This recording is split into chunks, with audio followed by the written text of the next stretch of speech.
Ah, okay, so simulan na natin mga kapatid.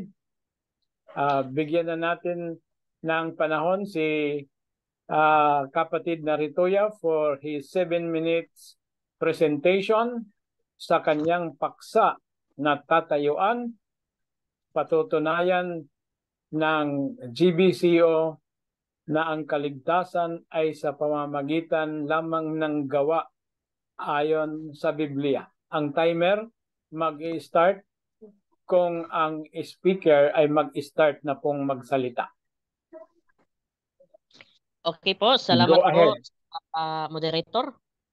At ngayon pong umaga, papatunayan ng Gospel Baptist Church Original o GBCO na ang kaligtasan ay sa pamagitan lamang ng mga gawa ayon sa Biblia. At hindi po gagamit ng mga referensya. At ngayon po, ang aking presentation ay magsisimula na po.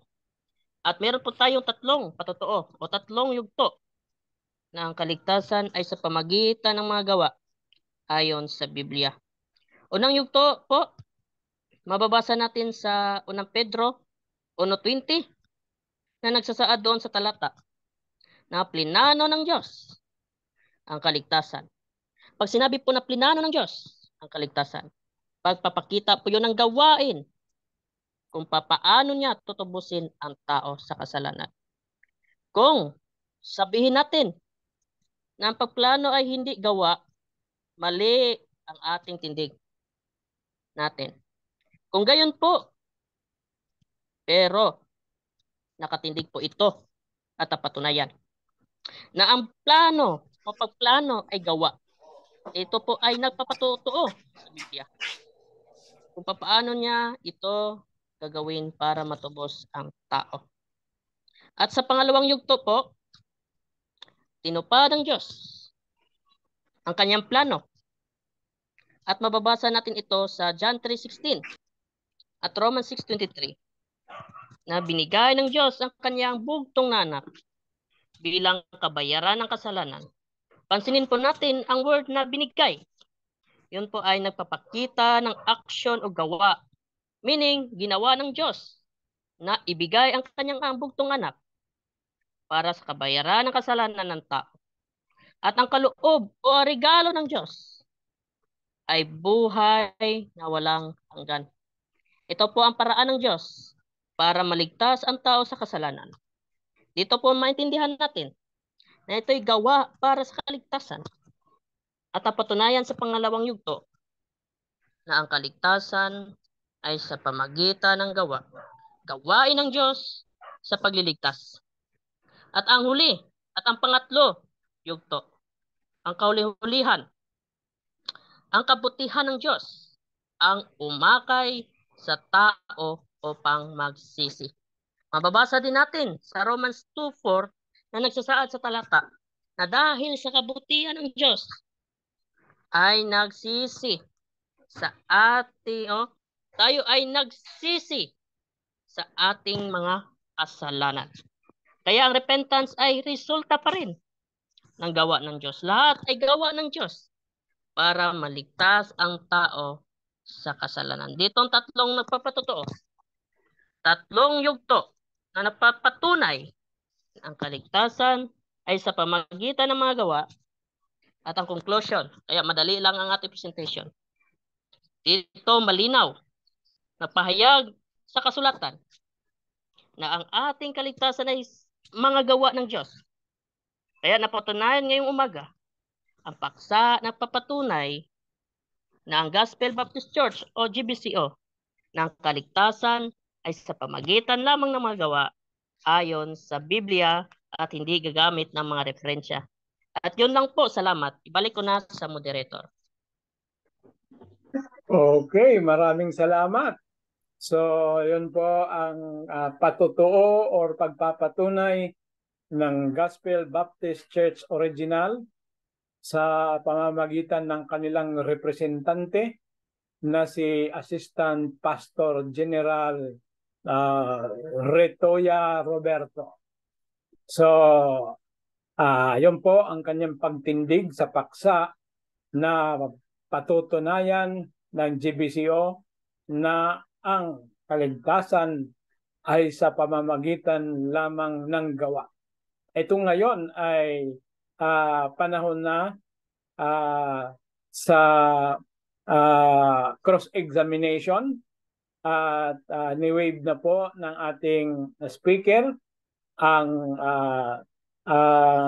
remaining time niya kasi napaka-iksi lang naman pala ng kanyang presentation at ibibigay na natin ang panahon para sa 3 minutes na cross-examination ng ating katunggali ng GBCO na si kapatid na Christopher Macam.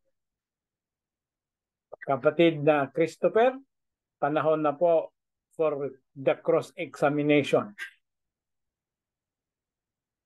Ang timer hello po, Doc. Pwede po ba? Ay magsisimula pagka nag-start na po ang tanungan. Noted po, Doc. Hello po, Doc. Ano na po? Cross-examination na po. Cross-examination. Meron lang po akong clarification. Sige clarification po muna.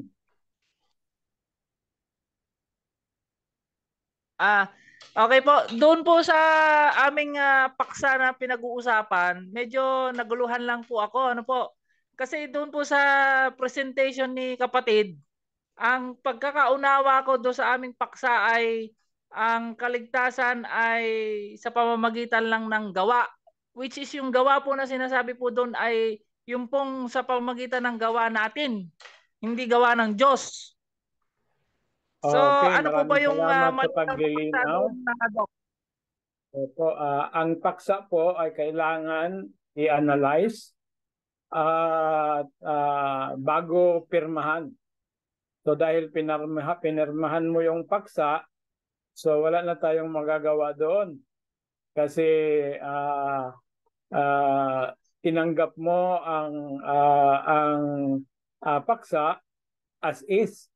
So hindi naman po sinasabi ng paksa na ang kaligtasan ay sa pamamagitan ng gawa ng tao, no? Kundi ang paksa ay sa pamamagitan ng gawa. So nasa tindig na po ng GBCO kung ano ang kanyang definition ng sa pamamagitan ng gawa, dahil siya naman po ay yung affirmative, no? So yun po ang ating paglilinaw.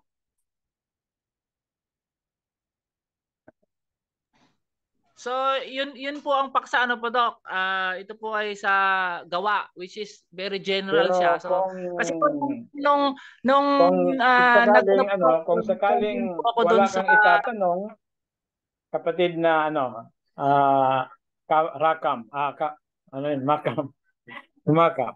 Kung sakaling wala kang itatanong, you can waive your cross-examination time and you can proceed to your presentation. It is either you are going to counter the argument or you can present something, anything. 1 minute. Okay po, Doc. I-wave ko po yung aking mga tanong kasi ganun nga po ang aking pagkaunawa. Okay, so ang cross-examination time is waived, Sister Yonica. So let's go to the 7 minutes presentation ni kapatid na Christopher para sa kanyang it is either counter argument or pagsusog niya sa tinatawag presentation ng Gospel Baptist Church Original na representahan ng kanilang assistant pastor. Okay, so ang time magsisimula pag nagsimula na si kapatid na Christopher sa kanyang pagsasalita.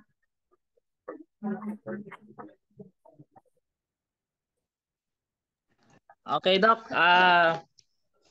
So, doon po sa ating paksa ay pagpasensyahan niyo po ang inyong lingkod dahil doon po sa aking pagkaunawa ay hindi po pala ganoon. Ano po? So, bagkus ganun po ang aking pagkaunawa, so aking pong didepensahan na yung pong kaligtasan ay hindi po ito sa pamamagitan lamang ng gawa. Ano po? So, sa aking pong presentation mga kapatid ay nakabase po ito sa teksto na kung saan matatagpuan po ito sa Efeso chapter 2 verse 8 to 9 po. Ano po? So dito po sa Efeso chapter 2 verse 8 to 9, sandali lang po at basahin ko.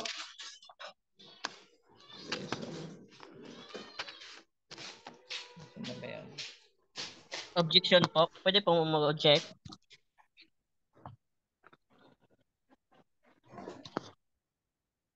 Moderator, pwede po.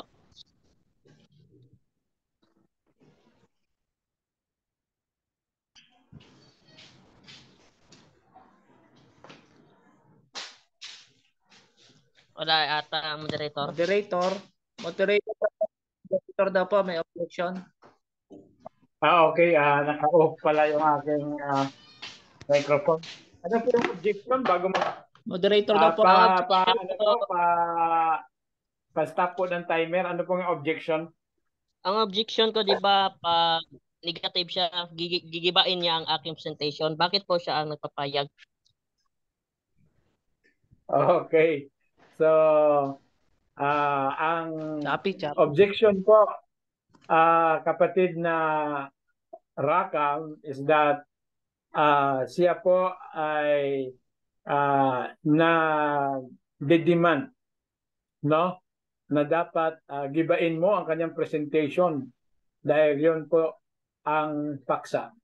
Okay, so you can now proceed. Only one objection is allowed sa panahon ng presentation. Kung hindi niya gigibain ang paksa, wag ka nang maproblema, kapatid na Rituya, dahil ang audience na po ang maghusga, no? Kung either naggigibain ang paksa or gigibain ang yung tindig or hindi. Okay, so let's continue with the presentation.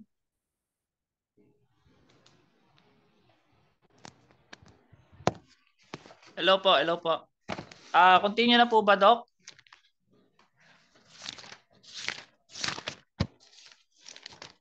Go ahead.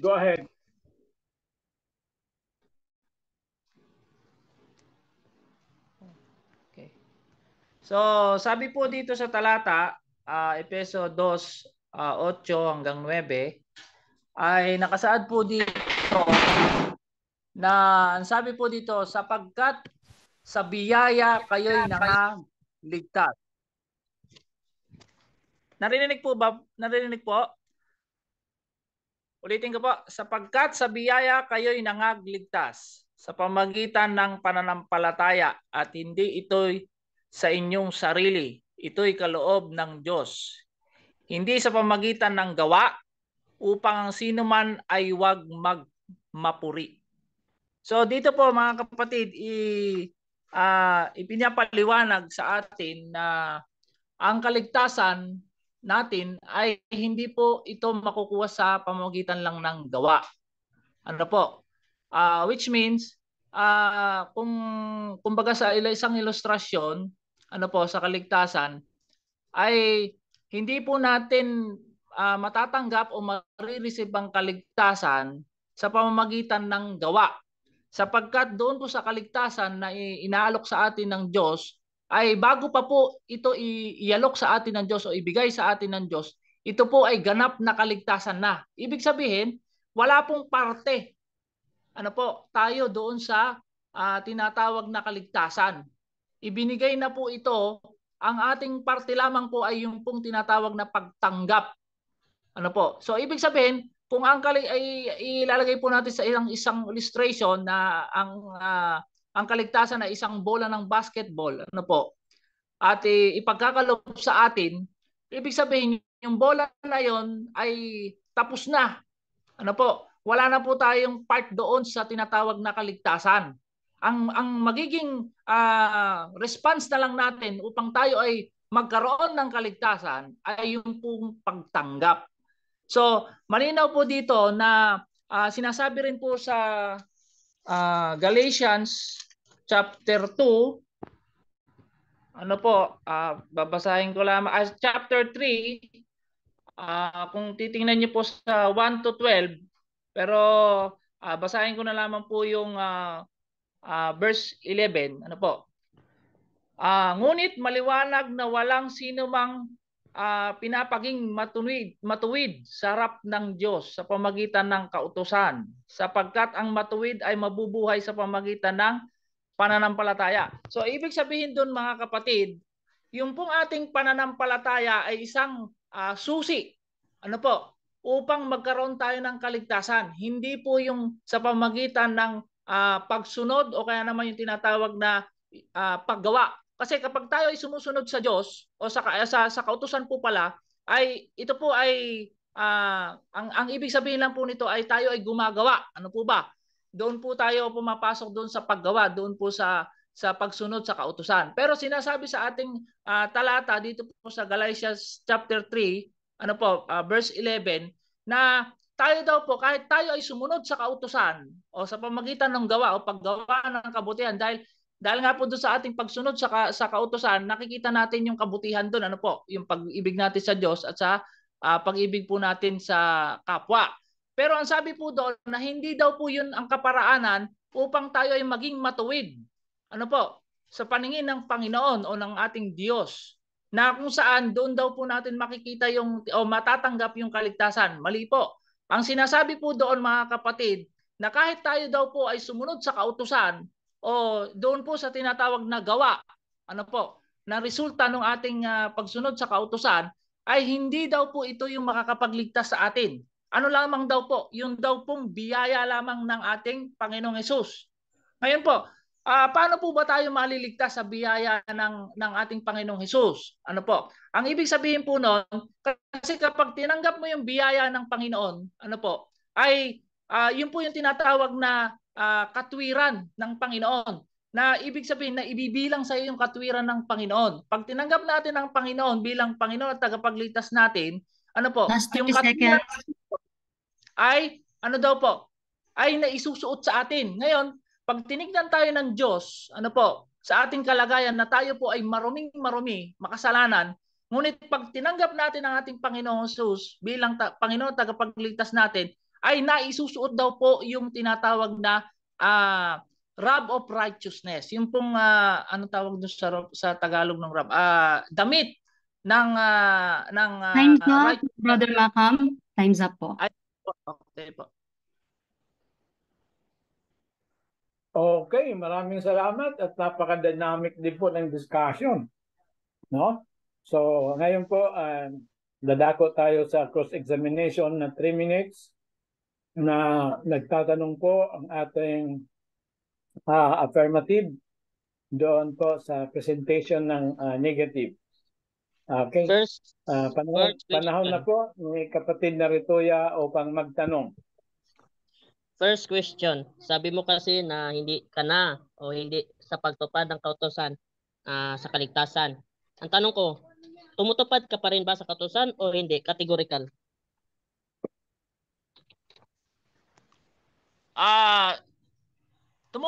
Tumutupad tayo sa kautusan, ngunit hindi ito yung paraan upang tayo ay maligtas. Kundi ito yung kaparaanan na maipapakita natin na tayo ay ligtas na, kaya tayo ay sumusunod sa kautusan. Ito, last question. Ang sabi mo na ito ay tinatawag na ano 'yon? Kapatid, balik ko nga. Ano po 'yon? Ano po 'yon? Specific po. Yung sabi mo, yung kanina. Na sa kautusan. Okay, sa kautusan po. Yung po bang sagot ko kanina ngayon po na tinanong nyo? Oo. Okay.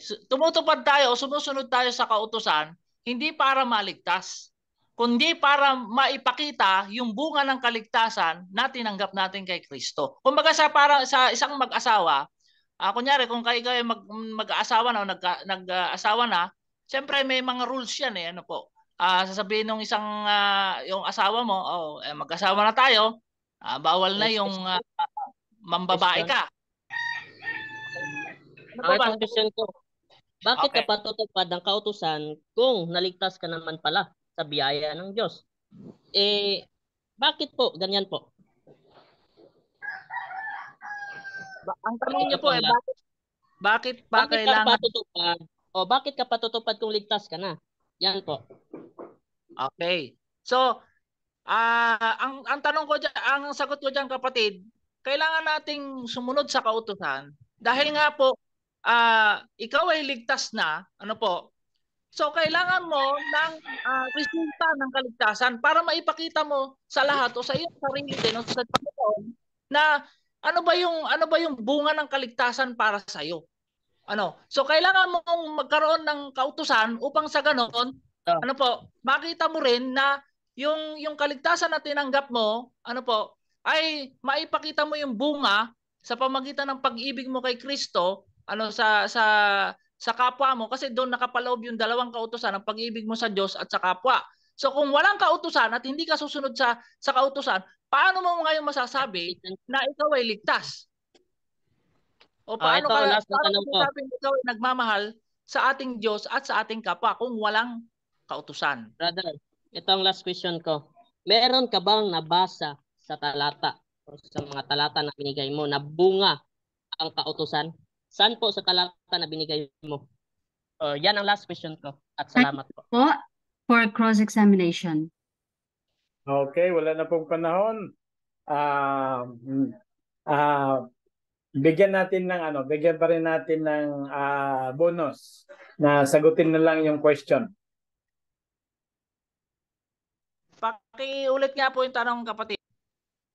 Saan sa talata na binigay mo sa tanong po, saan daw mababasa sa kasulatan na ang pagsunod ng utos ay bunga ng kaligtasan?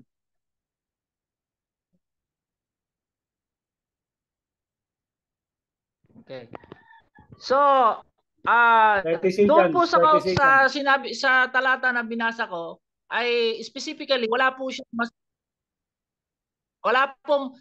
pong mababasa na nakasulat doon. Pero yung essence po, ay makikita natin at maunawaan natin na kung ikaw ay ligtas na, hindi naman tayo naniniwala na save always save eh. Kumbaga, kailangan pa rin tayong magpatuloy. So, paano tayo magpapatuloy? Siyempre, titingin tayo sa kautusan upang malaman natin kung tayo ay nagkakasala o hindi. Okay, so maraming salamat at dyan po nagtatapos ating simulation. Pasalamatan natin ang ating mga presenters, si kapatid na Rituya ng GBCO. At pasalamatan din po natin si kapatid na Christopher ng SDA. So ngayon po, pupunta na po tayo sa audience participation. Kahit sino man sa ating audience ay pwedeng magtanong. Ang bawat isa ay na magtatanong ay mayroon siyang isa hanggang a maximum of 3 questions for each presenter.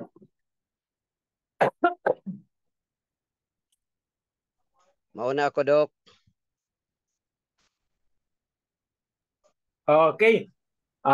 Acknowledge po natin si kapatid na Blasito. Okay po, ang tanong para sa debaters natin. Una pong tanong, saan natin mababasa sa Biblia na... Sino po ang tinatanong mo, kapatid?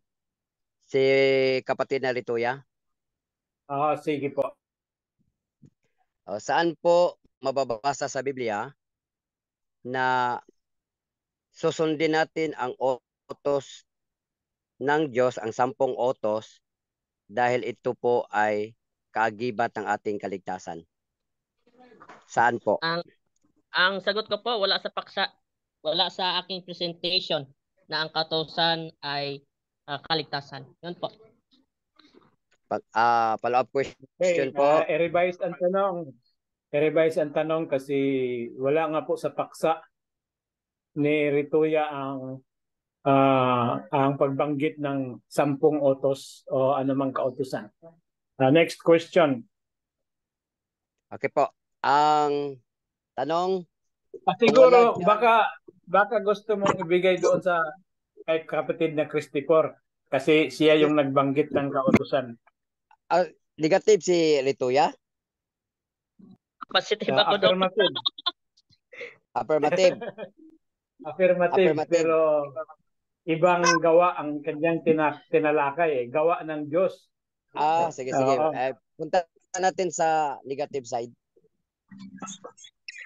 So sa negative side, Anay, balik ko muna sa iyo, Doc. Kasi Okay. So, nalilito ako eh. refresh Akala ko muna. si Brother Rituya ang nagsasabi Refresh sa muna. 10 utos. Okay. Okay. So, gusto kong ipalaalam mga kapatid at mamaya magbibigay tayo ng leksyon, no? Leksyon sa talakayan na ito, no? Gusto ko ipalaala na ang presentation ni kapatid na Rituya is delimited to the works of God, not to the works of man, no? So kung gusto kayong magtanong tungkol po sa kaligtasan bilang gawa ng Diyos, ay pwede kayong magtanong.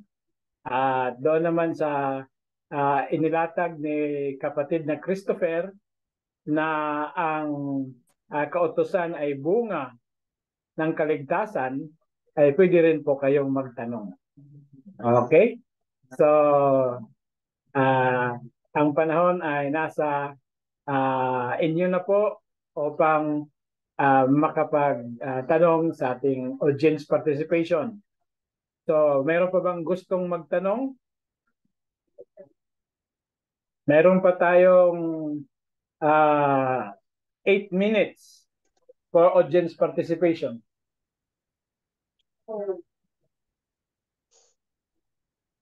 Doc, balikan ko yung negative, Doc. Parang hindi uminit yung yung talakayan, no? Moderator, yung negative sige daw. po, kapatid na Blasito. Okay.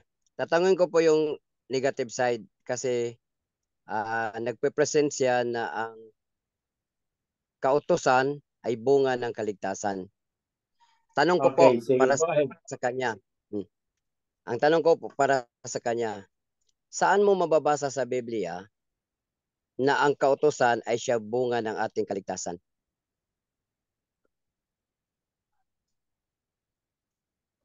Kapatid na Christopher? Okay, doon po sa tanong na ang kautusan o yung pong pagsunod sa kautusan ay bunga ng ating kaligtasan. Ano po? So, definitely wala po tayong mababasang ganon na kung saan talata by talata o words by words. Ano po? Pero yung essence po na aking pong isinalaysay ay kung makikita niyo po doon sa John 14:15, sabi niya doon, if you love me, keep my commandments. So kung mahal pala natin ang Diyos, which is, siyempre kapag ikaw ay may kaligtasan na, mamahalin mo na ang Diyos, di ba? So paano mo may papakita yung pagmamahal mo sa Diyos? Keep my commandments. So yun po yung sinasabi ko na wala po talaga mababasa, pero yung essence, ano po, yung meaning nung akin pong sinasabi o kahulugan ay meron po tayong mababasa. Yun nga po sa John 14:15, if you love me, keep my commandments. Yun lamang po ang aking sagot. Salamat po sa nagtanong.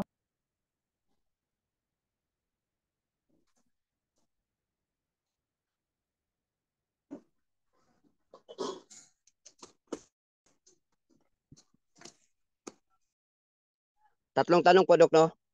Pwede ako mag-follow up?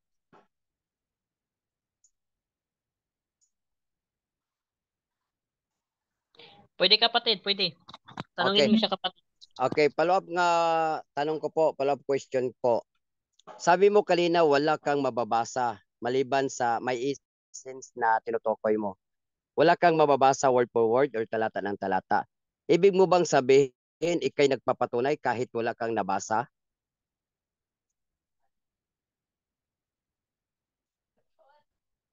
Paki-specific nga po yung tanong, kapatid. Okay. Balikan ko yung ang tanong ko ganito. Ibig mo bang sabihin nagpapatunay ka kahit wala kang binasa o wala kang mabasa?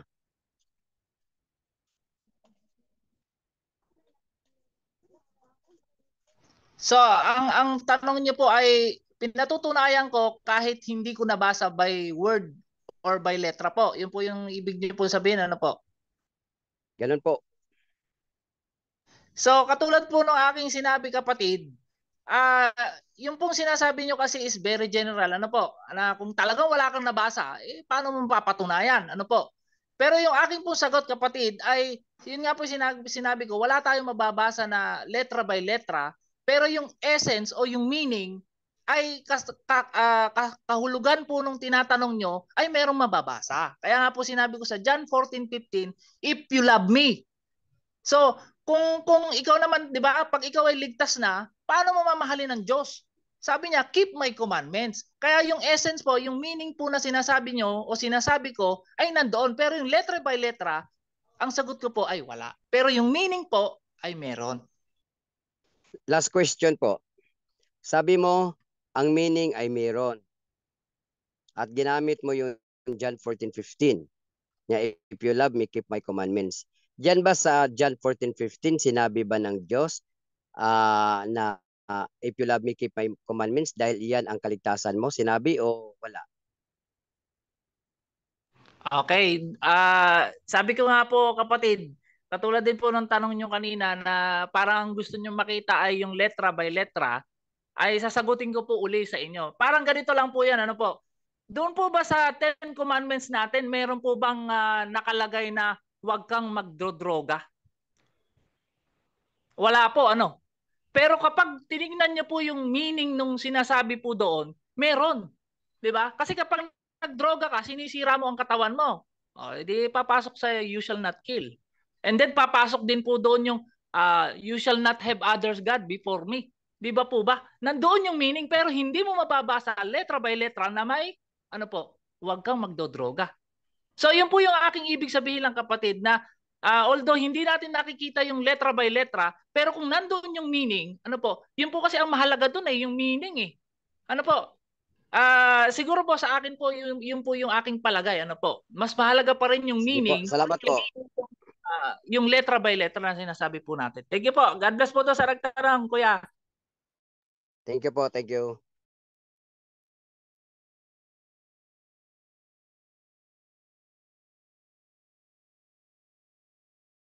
Walang moderator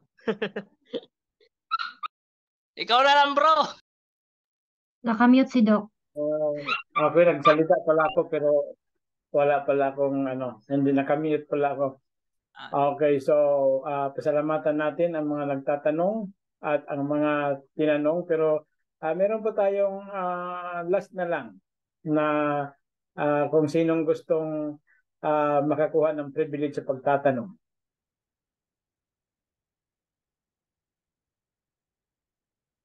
Okay, so meron pang 2 minutes. So kung wala na po, pwede po bang magtanong pwede bang mag-resign ang moderator at maging tagapagtanong? Pwede po, pwede.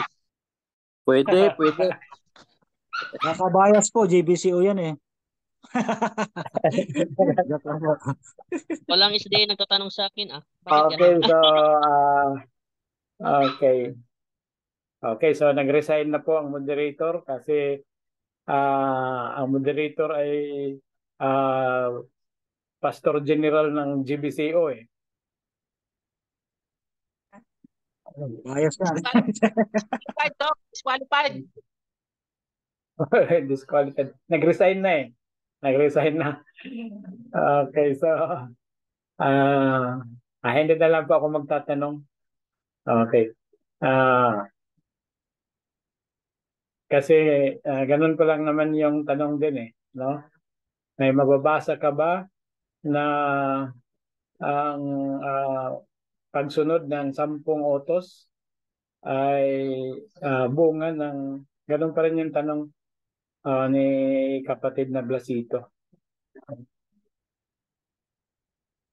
Okay, so dito na po tayo sa lesson mga kapatid. Unang-una sa apologetics, kung kayo po ay mayroong tatanggap ng usapan, i-analyze nyo po muna ang proposition, no?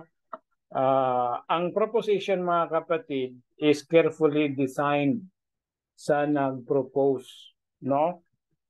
Kaya ang proposition na or paksa na patutunayan ng GBCO na ang kaligtasan ay sa pamamagitan lang ng gawa is carefully designed, no? Kaya pumasok ang ating ang katunggali ng GBCO, kumbaga pumirma siya sa proposition or paksa na hindi po niya clarify ng masyado. Kaya po sa ganitong sitwasyon, siya po nahulog sa disadvantage dahil po hindi na po niya kayang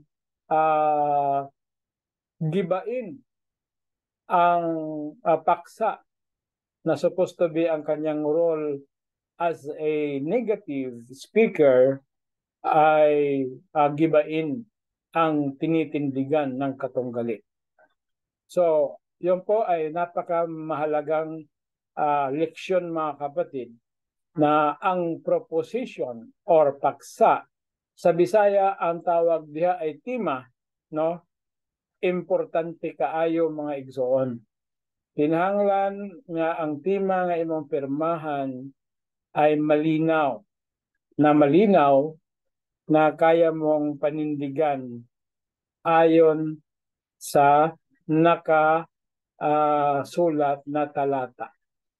So since the topic is shady, before po kayo pumasok sa pakikipag-usap o sa pakikipagtalakayan, ay i-analyze nyo muna ng maayos ang proposition.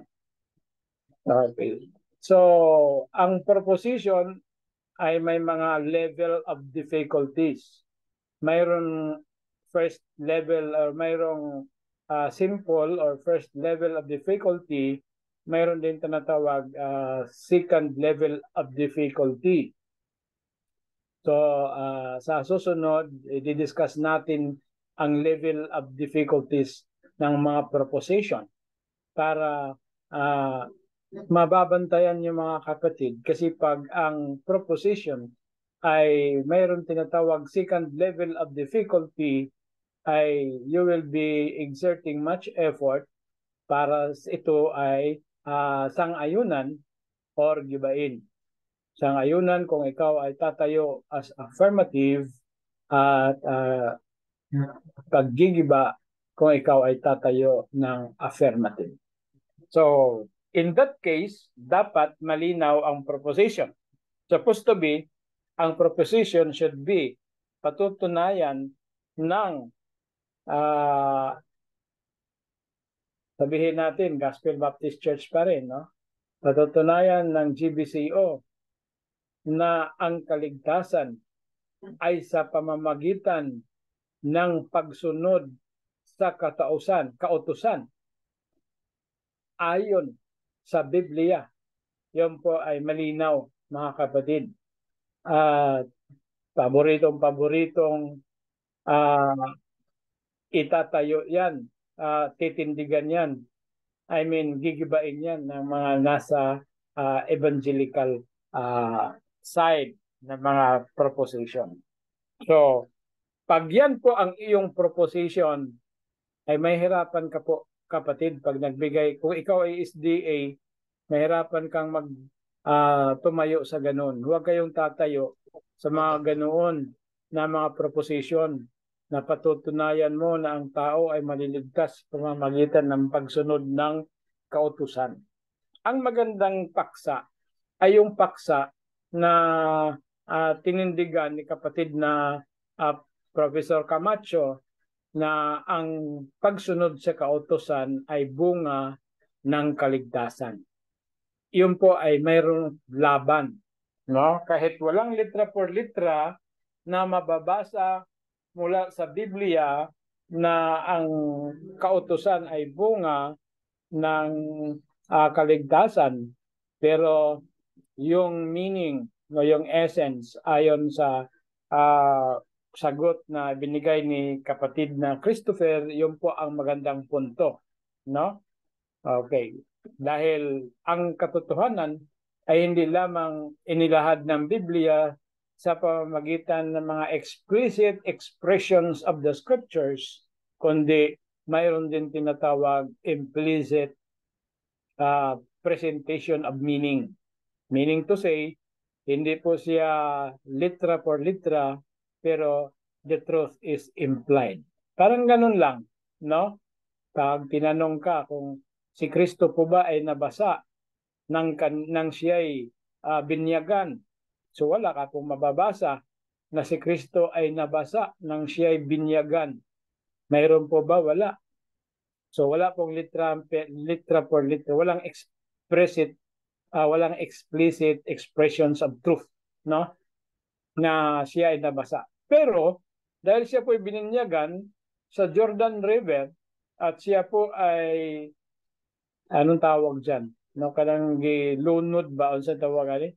Immerse. Inilubog. Inilubog. Dahil siya po inilubog sa sa tubig. Natural lang na nabasa siya. Except kung siya ay waterproof.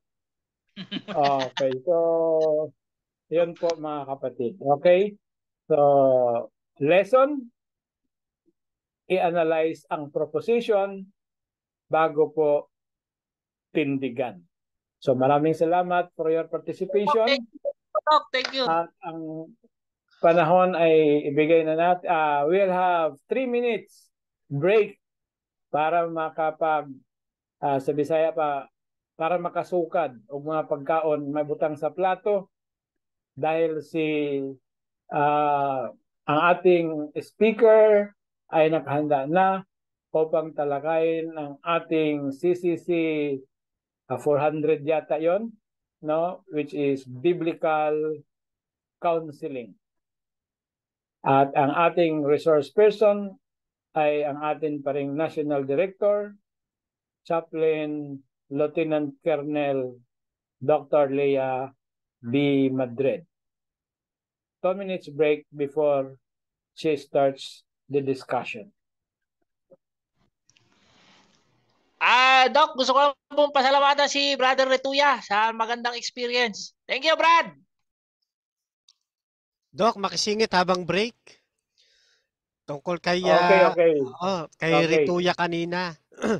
Nang nakita niya na hindi nirebat yung kanya, nag-object siya. Next time ay pabayaan, wag mag-object. Kasi sa presentation na gagawin ni Retuya, points niya yon. Palalabasin niya na hindi na tutulan yung kanyang present. Yun. Punto yun ng presenter. Kaya hindi dapat yun in-object na dapat giniba agad nung next side, other side. Okay, magandang point yan. Kapatid, no? Nandyan pala si ating mentor, no? Akala ko umexit na. Okay, so yun po kapatid, no? Kaya binigyan na lang natin ng impromptu na rule na only one objection is allowed para sa panahon ng presentation sa kabila. Okay, so yun po ang lesson mga kapatid, no? Na pag nakita ninyo na pabor sa inyo, wag niyo nang hayaan niyo na kasi doon niyo na dalihin sa rebuttal. Tagay lang, wala tayong rebuttal eh. Pinaiksi lang kasi Yung dati nating simulation, umaabot ng tag 2 hours no? Na-miss nga siguro ni Brother Retoya yun. Na-excited si kapatid na Retoya Tapos yung kabilang side, narinig ko humingi ng pasensya kasi hindi naintindihan yung topic. Huwag nating gagawin yon kasi automatic sa paningin ng audience, talo na. Tama. Tuloy lang ang laban, kumbaga. Next tips. Si Bale, susunod po! Napatagal ako. Ang ganda ng usapan nyo Ayos. Na-miss na ng iba na maka-green, green belt Doc Ray. Anyway, congrats sa dalawa. Congrats.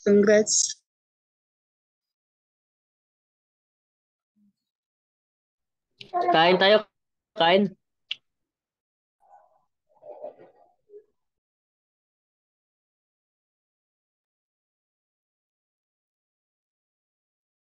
So magandang observation. Okay, so yan po, tama po yan mga kapatid. No apology. No apology.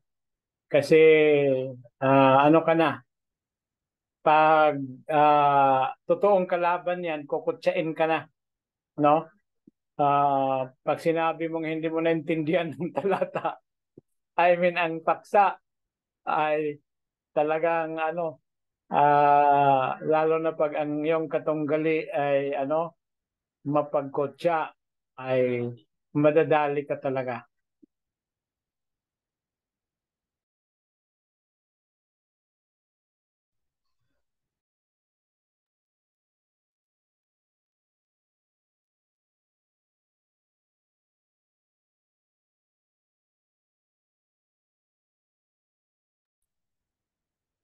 Okay po, Colonel Lea, sayo na po ang panahon.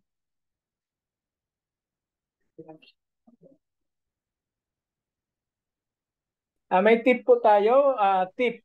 Ito lang po ang tip mga kapatid sa pagtatawag ng ating mga ka-chaplain.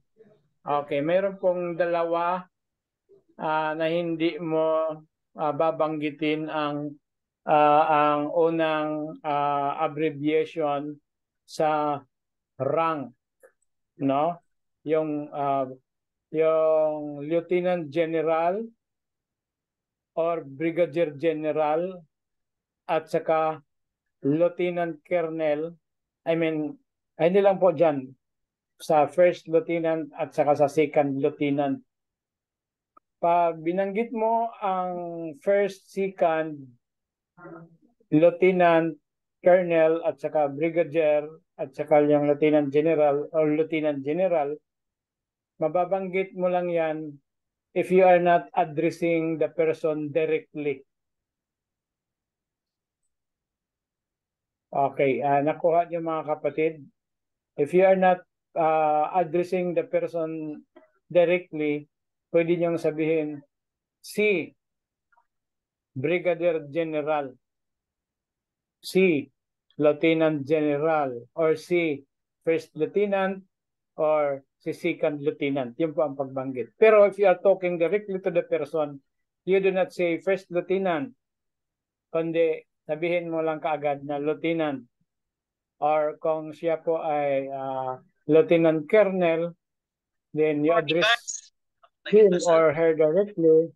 You do not need to mention the abbreviation na Lieutenant. You only say Colonel. Okay. So yun po ay tips para sa ating mga chaplains. Okay. So kung tawagin ko po si Ma'am Leah directly, hindi ko sasabihin Lieutenant Colonel, kundi sasabihin ko na lang Colonel. Or kung tatawagin ko si kapatid na Leonardo Gaspan, hindi ko sabihin na Second Lieutenant Gaspan. No, hindi. Sasabihin ko, Lieutenant Gaspan, pwede mong ayusin pwede mong ganito, ganyan. No? Because I am directly calling him by name or by rank. Okay, so ibigay na natin ang panahon sa ating National Director, si Lieutenant Colonel Leah B. Madrid.